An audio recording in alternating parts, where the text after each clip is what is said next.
But we need to give God the space to work in us. One of my youth students,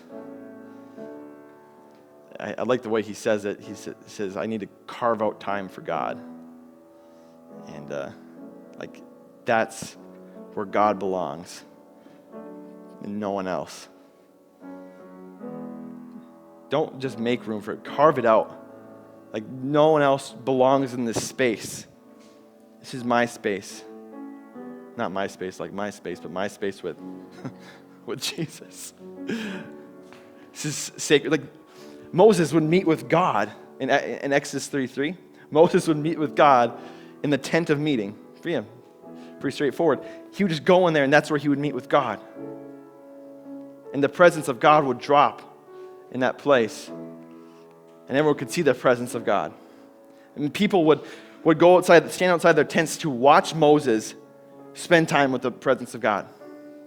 Because the presence of God was that good. I have this journal thing, and it's not really a journal. It's just, I jot down scriptures that I like.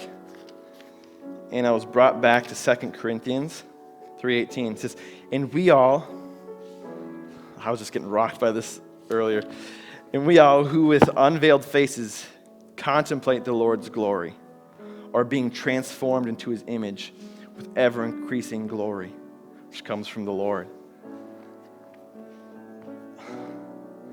And we all with unveiled faces are contemplating God's glory. I began to do that. I was just contemplating him. And it's funny, when you do that, your affections towards Jesus just draw in. I start becoming less and less involved with the other things in my life in that moment. What if we responded to temptation with affection towards Jesus? What if the devil got so scared, got so sick of us turning our affection to Jesus that he stopped tempting us with whatever you have fallen over to? What's that thing that has controlled you? Or what's that thing that has just tormented you?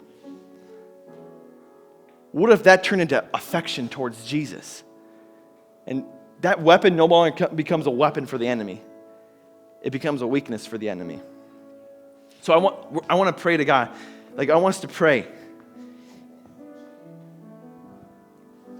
and ask the Holy Spirit, where do I need your truth? Where do I need to go to battle?